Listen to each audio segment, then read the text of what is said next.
All right, people, we back for another episode of Mental Health Talks. You already know what it is.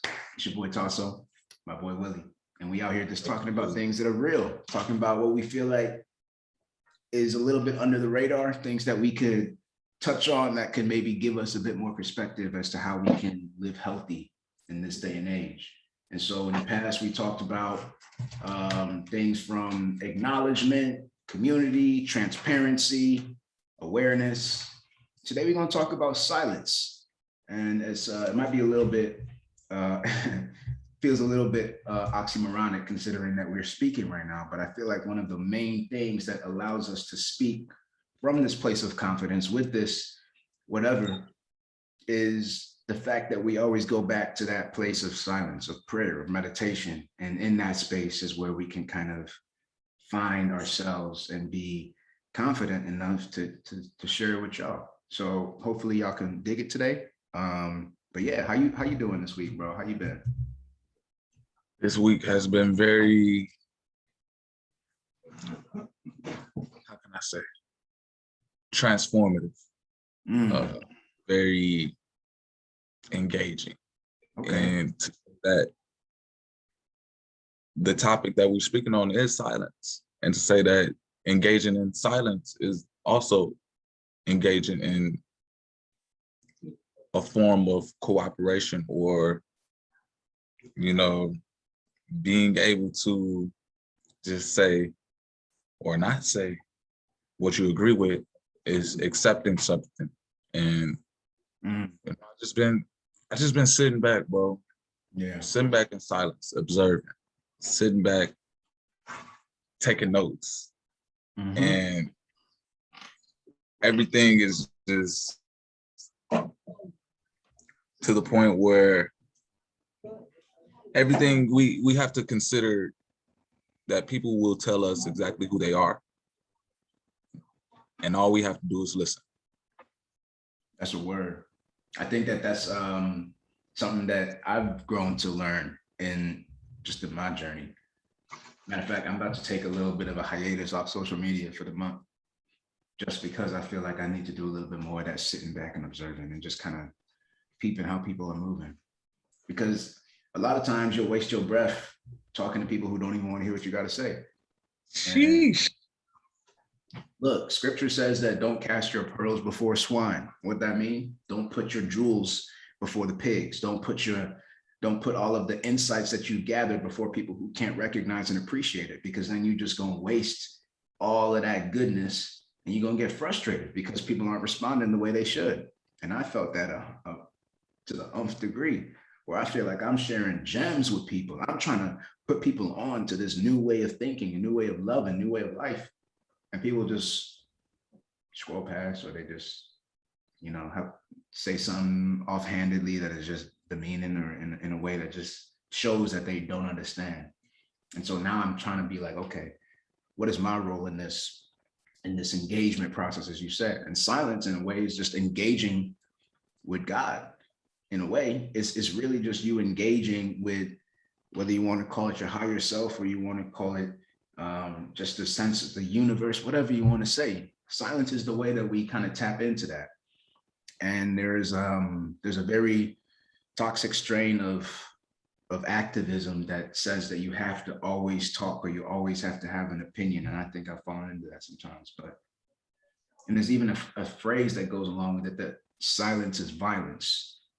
And I want to kind of get your opinions on that, because I can understand that sometimes, you have, when they say silence means that you're taking the side of the oppressor and all that other stuff. And I understand that. But on the other side of it, can silence be something that actually hurts it's almost like silence can be hurtful if you know what to say, but if you don't, then it's actually something that is beneficial. What are your thoughts on that? I agree 100%. Silence can be a tool to help you or harm you, and it's up to discretion of personal spirit to know when to speak. And I'm in a field where I work with children and adults who have problems expressing how they feel. So majority of the time they're silent. Yeah. Majority of the time, they're you would view them as compliant with what's going on because they don't speak on it. Mm. But you have to look at not only the words, but also facial expressions, the Yeah. The the nonverbals. aura, the energy given from the person that's experienced whatever situation is going on during their silence. Because yeah, you can speak, but do your words hold any value? Do your words hold any type of engagement? And to say that I can give somebody a look and don't even have to speak to them, but that look will be able to express them how I feel more than me speaking. Facts. Facts. Yo, there's a story I heard from this homie I used to talk to a lot more than I do now. Maybe I need to reconnect with him.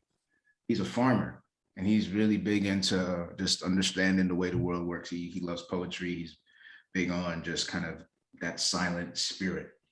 And one of the things that he told me about was his character. I don't know if it's based on a real story or not, but this dude named Meek Fellaheen. And it's this guy who just went years. I think it was like, must have been like 2 or 3 decades where he didn't say anything. Didn't say anything. And people would always ask him, like, why aren't you talking? And he would maybe like write out a note to say, like, there's nothing to say right now. But then there came this moment where toward the end of his journey with this whole silence experiment, he came to a point where now he had something to say. And he was elevated, like he had world government leaders putting him in front of this podium to speak to people. And when he spoke, his words held authority, they held energy, they held a sense of urgency. And it didn't necessarily come from the words itself, but it came from the context around it. Because he was so silent for so long, the words he spoke now held this gravity about them that they had to listen, right? And sometimes I think about that with my own walk, like how many times have I maybe shot myself in the foot by talking too much, even though I feel like I know what I'm talking about. Maybe if I were just silent. There's another phrase in Or scripture. talking at the wrong time. I'm sorry for cutting you off, but talking at the wrong time. Yeah. And to say that you can say something at one time and nobody can pay attention to it, but during a time where your words are needed and you speak it, everybody be like, yeah, you can say the same thing, but the attention during the times are different. Yeah. They start to engage with you more because it's more present, visual, that's to say. You know, not many people can say, hey, a train is coming. And then, of course, you don't see the train, but somebody who has acute hearing can hear the train from afar off and say, hey, watch out, a train is coming. People could be like, oh, well, I'm not going to listen to what you're saying because, of course, the timing of the train isn't there yet for them to visually see or hear the train. Right. But once that train is there, and then you say it with urgency, hey, watch out for that train, it's coming. Then it's like, okay, that was the time to say it because the train is actually here. Who will take heed to you saying the train is coming before you physically, visually, and auditorily hearing the sound of the train coming? Who can perceive what you're saying? So it's just like silence and knowing when to speak and knowing how to speak definitely plays a role in how we progress in this life. Yeah, that's a good word too. I think a lot of times, especially with people with the prophetic gift or a gift of sight or of just understanding the way the world works on a deeper level, you see the tea leaves and you understand what's about to happen. And you start yelling because you understand it. But people who don't know or they can't see or they can't hear, they don't want to hear it. And so in that intermediate stage where you know but they don't, how do you engage with those people? Right? How do you still love on those people, recognizing that it's not necessarily because they hate you, but it's because they don't see what you see. And so that's where a lot of times that silence can come in. And you have different traditions. I mean, every tradition values silence. And I'm talking about spiritual traditions, whether it's Christianity with prayer, whether it's Buddhism with meditation, whether it's like just different versions of coming to that place of peace internally and allowing that to now dictate how you move forward instead of being frenzied and haphazard and everything hitting you and now you want to talk. There's definitely a value in silence. And I wanted to ask you too, how do we get to a place where we're silent? Because especially in this day and age where there's stuff happening all over, bro, it's every day something crazy is going on. How do you just, maybe this gets a little more personal versus like teaching somebody, but just our experience. How do you actually remove yourself or unplug so that you can get to that place of insight? And that's tough. I would say first and foremost it is very difficult to remove yourself from an environment that is noisy. And in terms of you even having an environment that you can go to that brings you peace, where can we go? What can we really say that we can disengage from the noisiness and clutter? First and foremost, can we go to church? Can we go to these community therapists? Can we go to school in order to Black man? Where do we go? Yeah, where can we go? Where can we go to be like, where's our peace? Yeah. That's my thing. That's what I want to identify first. And me personally, I have, my intake of where I can go, and that's out in nature, out walking around.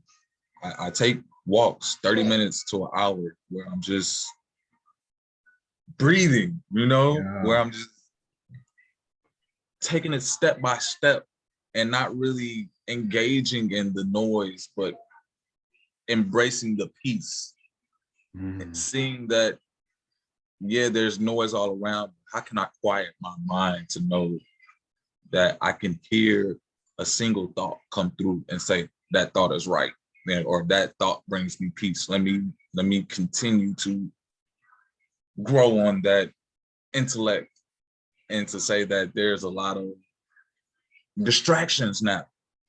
You can't even go outside without hearing a ambulance or a police car or gunshots or helicopters or people arguing or coronavirus or somebody playing loud music about twerking. And it's just like all of those are influences to disturb your peace. Yeah. There's external noise and then there's internal noise though.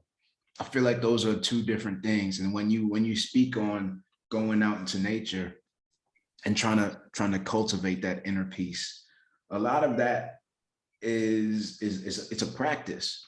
It's something that you continue to cultivate. And as you work on that, you can sometimes be in a place that is physically and audibly noisy, but you internally are able to keep that peace. I remember one exercise we used to always do. I used to compete in speech competitions in college. And one of the things that we used to always do was we would practice our speech. We would practice whatever the speech was, whether it was like a informative, persuasive, a poem or something like that. We would practice it while everybody else was practicing. So it would be one room, everybody talking. And you had to just zone in on whatever your main thing was. And a lot of times you would get lost in what other people were saying, or you would trip up because you heard. But eventually, as the season wore on, you got to a point where you were just locked in. And so if you're in a round and you're competing and somebody coughs or somebody's phone goes off or whatever, whereas other people would be like, that would mess them up. You've already been in that situation so many times where the external noise doesn't even faze you anymore. And I feel like that's where we got to get to as a culture, where the external stuff, all that noise that they're trying to pump into us, whether as a culture or individually, we just have the wherewithal to say, actually, I'm going to go ahead and turn inwards. I'm going to turn my attention inwards. And I'm gonna just find that peace, find that focus, find that silence. And when you start to do that, that's where you start to develop that skill set where you are able to go into places that are hostile and not feel like you are being attacked because you already have that sense of peace inside you. Yeah. And you said a good word, bro. Breathing is so important. Breath work is so important. That's literally, matter of fact, let's do it right now. It makes it so simple, bro. For real. To breathe. To breathe. You forget because we breathing all the time, 24/7. But when you think about your breath and you actually take a moment to feel your lungs inhale, and then you take that second to just let it go. There's something in that. It's almost magical, bro. There's something in that. And I feel like a lot of us are missing that space where we have to just breathe. And that's what contributes to all of this mental health issues today. I read a stat today that was something like, I think it said, it was like 55%, this is in the UK, 55% of people aged 12 to 25 are currently in a place where they have chronic anxiety and depression because of the fact that they feel like they can't go anywhere. So even if they know, they can be self-aware. We talked about awareness. They can be aware. They can even have technically the community, or they can be transparent. But if they don't have the space to actually unplug and be silent, a lot of those symptoms that we see manifest as mental illnesses, they're going to stick around because there's nowhere to go to say, okay, let me just breathe and let me just come back to myself. Really, that's what it is. It's coming back to yourself. I don't know if we really have that space today. And you talked about it, you know, even when you go outside, there's all type of noises. Right now I'm living in this place called Staffordshire, and it's really quiet, really rural, like kind of country type vibes.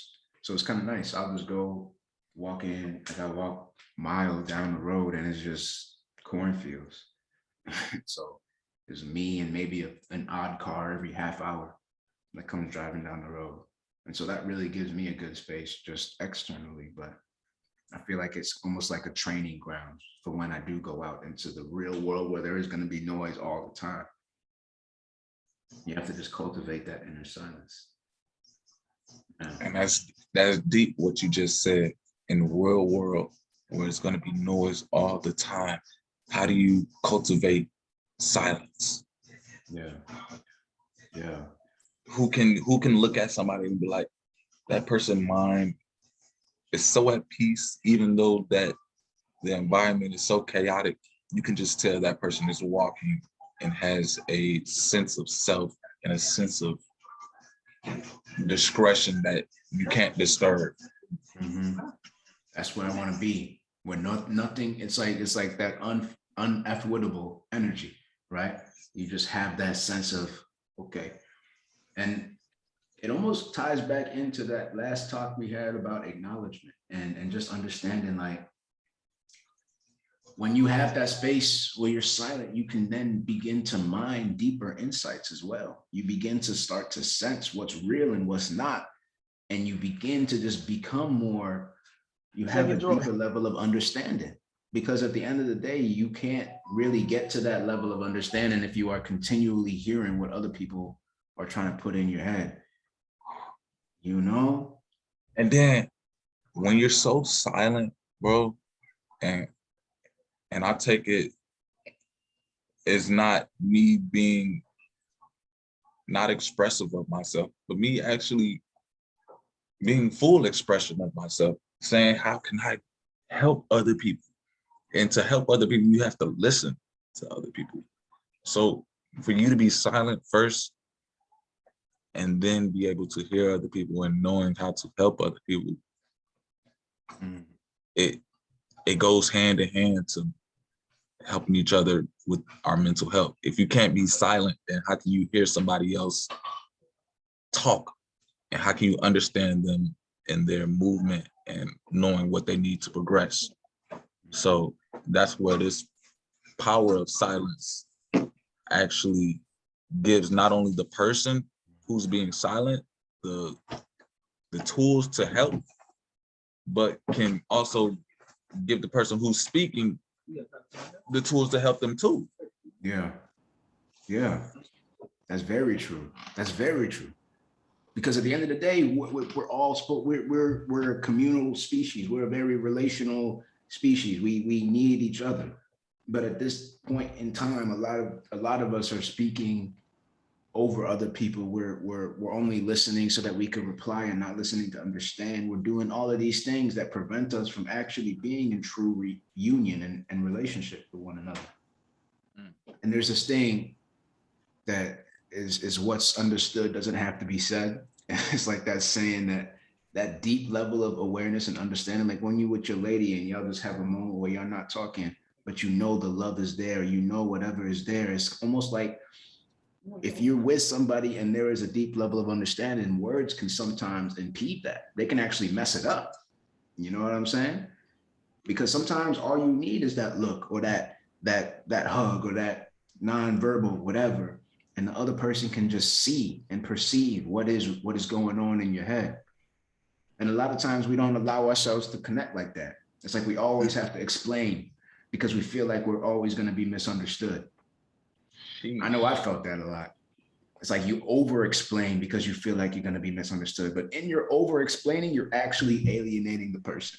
If you would have just used a couple of words and just said, all right, that's it, they'll figure it out. You know, the power of silence. The power of silence to be able to communicate and know that you don't even have to use words to distort what you mean. And as far as the words English in the diction, how we use and how we communicate with one another, it's so new to the point where I don't even think people even know how to effectively use the English words to motivate, inspire, and make each other better. English is new. The words have double meanings. People can say one thing and mean another. But if you're communicating on a level that does not portray any type of word diction, but mental connection, it brings you a language of the universe that isn't in words. There's a language that isn't in words, and a lot of us don't know that language. There's a language that can be spoken that's not at all to do with words. It's just vibrations, literally like music. Mm-hmm. There's different universal languages that have nothing to do with the words that are coming out of your mouth. In a lot of ways, English, as you said, is new. And I don't know if I would probably push back a little bit. I think it's new in its current iteration, but it's definitely evolved over the years. But what I would say, it's evolved to become a heady language. It's a scientific language. It's a very descriptive, heavy language. It's not something that is like if you listen to somebody from the motherland speaking in her native tongue or his native tongue, you almost hear the emotion with it because the words connect in a deeper way. But our English words, in many ways, it's all intellectual, not a lot of heart. Mostly in the head. Okay. You can say words and not be connected to those words. Right. And there's a word called abracadabra, which means to create as you speak. I think we talked about this before too. But it's this idea that that the words you use have a lot of power, but when you talk too much, the power becomes negligible. Because you don't even believe it anymore. You've talked so much, you don't even know what's real and what's not. You just continue to express what it is. And at the end of the day, people aren't able to hear you anymore. That's another thing I'm struggling with, bro. Like this conversation really is just me talking to myself in some ways, because I feel like this is something that I need to practice for sure. But it's one of those things that I understand is something that's important. We got to get it out there that, silence isn't violent. Silence is healing in many ways. And it's something that we need to engage in consistently as human beings in order to reconnect with ourselves and then better connect with others. Because as you said, you can't hear, you can't understand. you know? My thing is, how many people actually want to sit down and listen? Not many people can sit down and hear their own thoughts. Not many people can actually sit down and speak their own thoughts, because what they're listening to, many times they don't even want other people to view them as portrayed, because it might be showing them who they really are. Mm. And to say That goes people back to don't, what you said, just sit back and observe. yeah, sitting back and observe. And then it's like my grandfather, before he passed away, he left a very incredible, encouraging, inspiring message with me. And I take it with me everywhere I go. Much prayer, much power.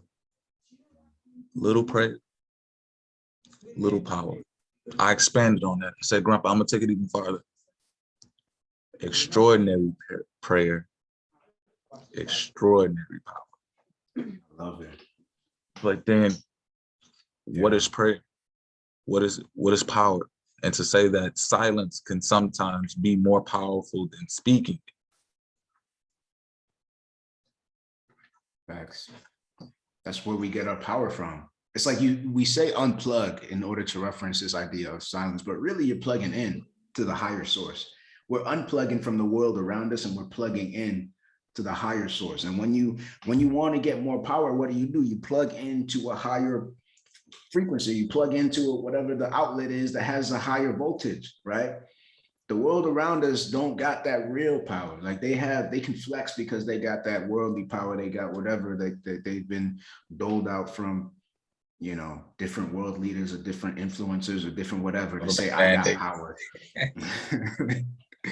But that real power, that only comes from one source. And if you never are in connection with that source, then where's your power coming from? Do you even have any? As you said, man, much prayer, much power. I think that's something that I need to take with me everywhere, because that's such a good word. Like, it's like you have that acknowledgement and you have that silence, and then you have that sense of transformation. You said this week has been very transformative for you. I feel like that has something to do probably with the fact that you are continuing in the path that you're supposed to be walking. And when you are in that walk, there's going to be a lot of devils trying to knock you off of that path, right? It's going to be a lot of folks trying to dismiss you because they know where you're going. The only way you can stay true and stay something going on. Yeah, my bad. My environment is it's a little noisy visually. I feel it, man. Yeah, but no, it really is just that whole idea of knowing where you're going. And when you know where you're going, at the end of the day, it's one of those things where that quietness can actually serve you, because now it's like you walking with God. You have that hand on your back that's pushing you forward. In the name of Jesus. About to be noisy over here too. My roommate's about to walk in right now. Hey man, you getting a lot of praises right now, man. I was just letting you know. Oh, they hear. Much being love. heard, not just from Much me. love to the cousins. So the environment is reacting and responding to you. That's love. We gotta do like a group talk one of these days. No, yeah, man. What you think about that though? What you think about this idea that, look, like you said it, like more prayer, more power, right? But then you think about it in terms of how do we even pray? Like, what is that? Like, a lot of people don't know how to pray. So do you have a I don't know, some sort of you put it together this way, like you say, oh, okay, let me get on my knees, and or do you it's just naturally comes to you, or like do you have like some sort of, I don't know, like formula for prayer that you use? I've been learning, and say there's not that me playing basketball to teach someone else how to shoot a ball, and they're comfortable with it. You can't necessarily tell them to do it the same way you do it. So yeah, I shoot different because I'm left-handed and I'm comfortable with the ball on my shoulder. I'm comfortable with raising the ball anywhere. Right. People have the same comfortability with their body Right. shooting the basketball the way I do. So I can't teach them the same way I do. Yeah. So, to say there's one correct way to pray, you can't really say that. Yeah. There's different ways in order to get a connection and how to speak with yourself. I feel that. There's one thing that I've heard. This is a dude named Peter Gabriel, or Pete Gregg, maybe. Peter Gabriel's a singer. This is somebody else. It's not Peter Gabriel, but there's this dude that I was reading who talks a lot about prayer, and he had this one thing that I like, and it's this idea of it's using the word pray as like each letter representing something. So it's to pause, to rejoice, to ask, and then to yield. So it's kind of like this idea that first you got to pause because you're talking to the creator of the universe. It ain't something that you just kind of rush into. So maybe that's that moment of just being quiet with yourself.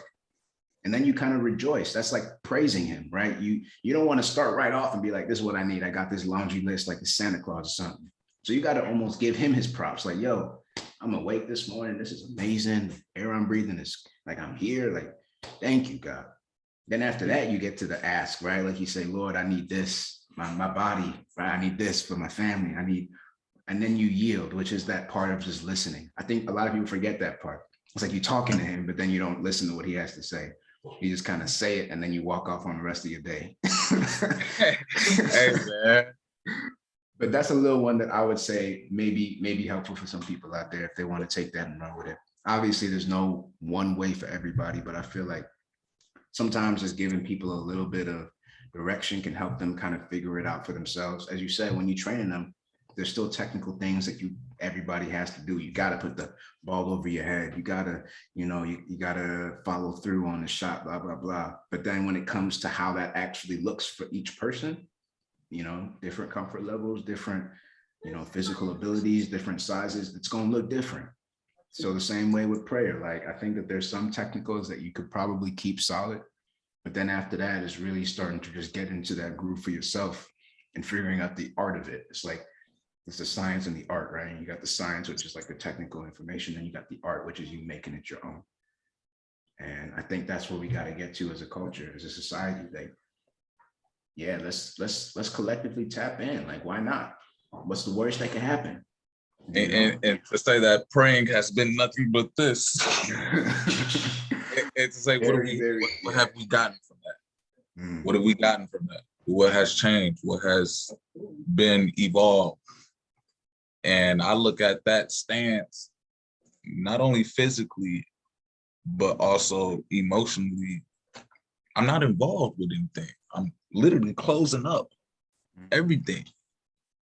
When I'm engaging in prayer, I want to be open.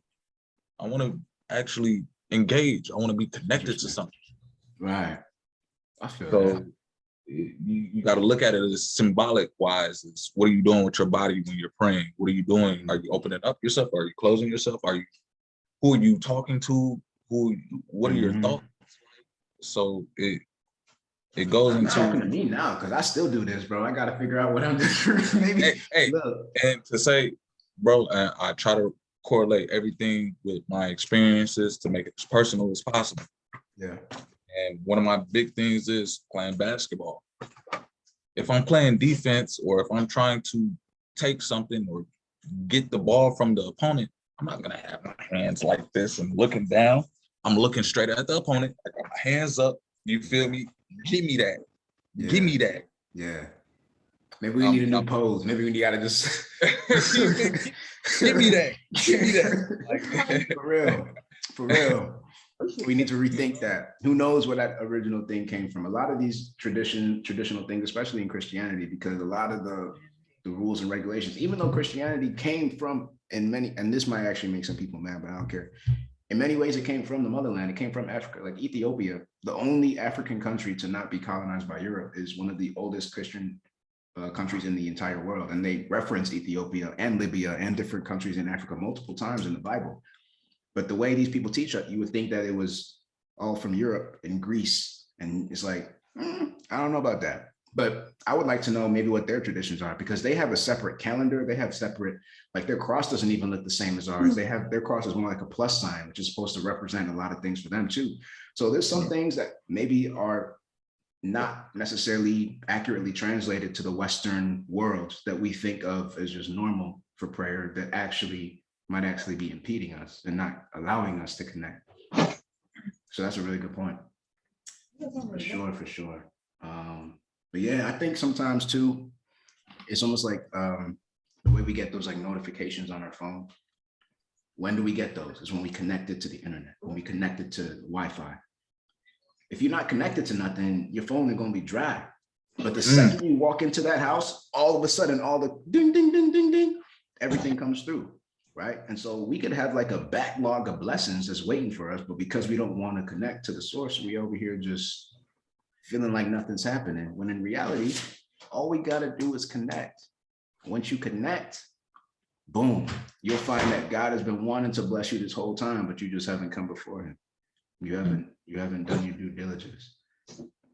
And silence is really that, it's like a key that unlocks that for a lot of people. Even if you're not religious or you don't go along with this tradition or that tradition, a lot of times just being in that place of silence will allow you to say, okay, maybe there is something else here, because I'm starting to, there's something extra that's not necessarily of me that I'm starting to perceive.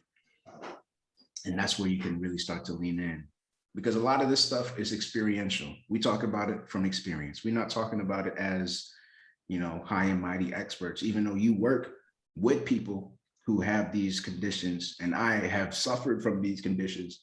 A lot of these things we're speaking of are from experience, and understanding that can allow other people to know know that, look, maybe I need to have this experience for myself so that I can understand it. It's not something where I can get up in the pulpit and tell you that this is how it goes and this is ABC. Now you got the Holy Ghost, boom, go and do your thing. It's really got to be something where you sit with yourself and realize that, look, there is something. Let me suspend my disbelief for the next 30 minutes and try to engage with, let me suspend my cynicism for the next 30 minutes and just see if I can connect with something. And you might surprise yourself. You might let me suspend my judgment. Let me just not even talk about what is I feel like is right. Let me put myself on the back burner and sit down and hear. Do people even hear nowadays? That's my thing. And listening, hearing, all have to do with your mental state. Because if your mental is too loud, or if it's out of whack, you can't receive anything. Yeah. It's about being tuned in to that right for, like, it's like when they say you get a car and all of a sudden you see that car everywhere or something like that, because you've tuned yourself to that reality. You've now oriented yourself to that new reality. So the same way, if you're not ever trying to hear nobody say nothing because you got all the answers, you're never going to hear it when somebody says something that's true or that pertains to you or could be a blessing for you, because you think you have it all. And so you said it perfectly. Put yourself on the back burner for a little bit and see what happens. Because a lot of us today are just filled with ego, filled with self, filled with, all the things that we are great at. I saw a quote today that's something like, the saddest people are the ones that pretend to be perfect because they're not, and they know it. And it's this idea that, look, if you continue to think that you got all the answers, that's fine. If you want to project that for other people, cool, do that. But you know internally that you're not feeling right. And that's because you are not perfect. We're not meant to be perfect. We are in these bodies for a reason. We're almost created to be dependent on something else. We're created for purpose, yeah, but we're also created for relationship, and that requires other people. Jeez. You feel me? So it's like we gotta realize that we're not all inclusive, and we can't do it on our own. And a lot of times, the way that we actually connect with folks, the way we connect with God, the way we connect with ourselves, is through that quiet space, through that quietness. It's really, those are the big three, right? Connecting with self, connecting with others, connecting with God. You can't do none of those if you're not silent. If you got that internal noise going on, you can't do any of those three, because you try to connect with yourself. You don't even know who yourself is. It could be the memes and the information that somebody else fed you that you're hearing in your head because you haven't taken the time. You're trying to connect with others. You can't hear them because you're not in a place where you're even listening. You can't do anything with that because you're trying to connect with God, and he's not even, he's like laughing. He's like a dad watching a little kid like try to walk, falling over all the time. Like he's not mad at you, but he's kind of like, come on, like let me just help you, This little kid. Bro, you sparked something inside me where you said about the relationship, and in order to have an effective relationship, there has to be two parties that understand one another. In order to comprehend what one another is saying, one party must be silent in order to receive the directions. Vice versa. Yeah. So it's like now there's a dueling state in what I feel like modern relationships, where the man and the woman is like, they're literally fighting against each other, and no one is over. Yeah, nobody's understanding. We're just talking at or through or over or around each other. We're not speaking with each other with that love and respect that is necessary for collective understanding. That's the only way we get to understanding, is if we actually listen to each other. And we're not doing that right now. Not very well, at least. Some people are. Let me not say everybody, because there are some people that are doing it very well. We need to start looking to those people as our leaders and as our status bearers, as people that can instruct us to the direction to go. But a lot of the people that the culture elevates are people who don't know how to do, like, I saw the funniest tweet. It's like, if somebody don't take that red table from Jada Pinkett, Alcina Shakur. Like, yo. Alcina Shakur. I said, yo. She got to tweet that, but yeah, I had a good laugh. It's for real, bro. It's a lot that she's communicating with, man. Yeah. And so, but yeah, it's interesting that that's the person that is put on the pedestal for the culture. Little know that there's a lot of stuff that's in their closet too. You know, like they're not perfect. We over here thinking that, oh, I want to have what did J. Cole say? Like that Jada and that Will love. All of a sudden, that's not looking so hot. I don't want that no more, bro. No, bro. We got to create our own, man. But the only way we can do that is through authentic engagement with ourselves and with others. Because if we always looking to somebody else to tell us how to do things, and we always gonna be being misled. And that's one of the things one of the things I've always thought about. I've been told for like probably since I was like 18, 19, that you're very good with words. You're going to be a leader one day. And I've always pushed against that. I really don't like that idea. And I'm starting to come around to like, maybe that's just what God has for me, and I need to lean into it. But for the longest time, I just didn't want to lead anybody. I really wanted people to lead themselves. Because the second you look to me as the person that has the answer is the second that I've now become something that I'm not supposed to you. This is the same thing that you see with a lot of these predatory, whether it's pastors, whether it's leaders, but whatever. When you put your faith in a person instead of in the God, then you put yourself at risk to being manipulated. And I know I'm not perfect. If I really, really, really wanted something and this person can really, really give it to me, and I had the capacity to manipulate that person, would I really do the right thing? Because I have to think about that. Like I'd say, yeah, but in that situation, would I really? And that's why I've always just been like, no, I don't even want to put myself in that position. But now I'm starting to realize, yo, maybe you're called to be a little bit more. And that requires you to be more responsible with that gift, right? But at the same time, I don't want to have somebody asking me all the time, because that's not how it's supposed to be. I feel like we're supposed to come to that truth through our own engagement. I'm gonna still give you my 2 cents because I feel like my perspective is valid, but you should also have a valid perspective. And that's where we get to that dialogue, and that's where we get to that truth. And that's where I feel like we need to get to right now. But we can't get there until we're silent, until we're real.